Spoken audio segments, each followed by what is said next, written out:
Hello, my name is Jenny Boyette, and I am here today with author Kathleen Edelman, who wrote the book, I Said This, You Heard That.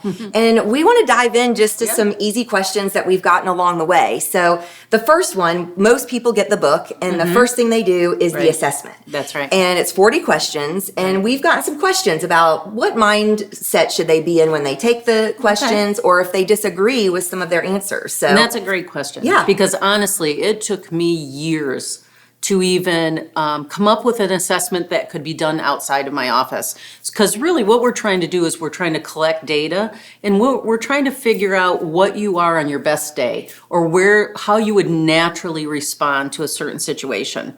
So when the assessment was originally done in my office, which I think you did that one, there's a way to do it that if you're not really reading the instructions in the workbook, which some people get so excited, right? They just go ahead and they're just, filling it out.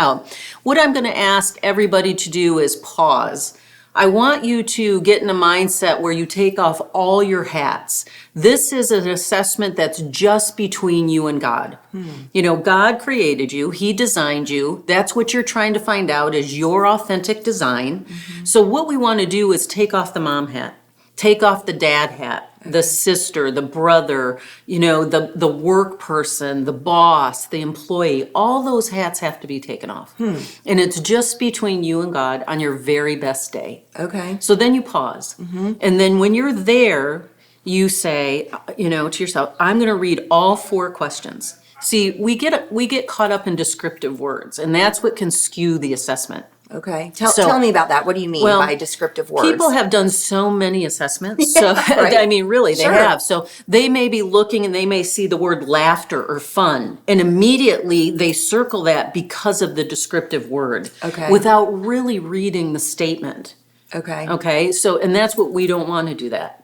Temperaments and I Said This, You Heard That is not based on descriptive words. It's based on your design, right? So we want to read through all 4 statements completely.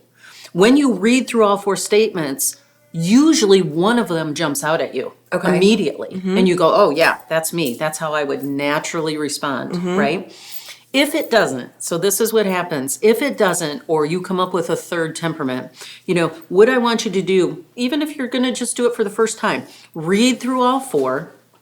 If you really cannot decide or one's not jumping out at you, immediately cross off the 2 that aren't you. Oh, that's great. Okay. I mean, immediately you're going to be able to see at least 2 and you're going to go, nope, that's not me. Nope, that's not me. And then it's really important with the 2 that are left over that we think and we read about those, we read those thoroughly out loud. Okay. I want you to read them out loud. And most likely one of them is going to connect immediately to you. And you're going to circle it. If they both feel good, most likely it's your dominant and your secondary. And you can leave them. Just circle them both, right? Well, how helpful is it to enlist someone else's help in that? Like to ask a spouse or a child or a friend if you're deciding between 2? Is this something you should get help with, or is it your assessment of yourself? Well, I'm leery to have, the person would really have to know you well. Because most likely they don't know the temperaments to the core. And one of the things that can really skew an assessment is somebody looking through a different colored lens than you. Like you could look at it, but are you really looking at it through a blue lens if you were talking about me because you're so yellow, right?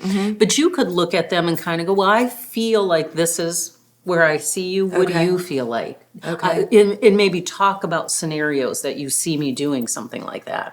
But the ultimate decision has to be from me. It has to be from my soul. Like this is really not what the world tells me or even a friend or what I want to be. This is how I'm truly, authentically designed to be. Right?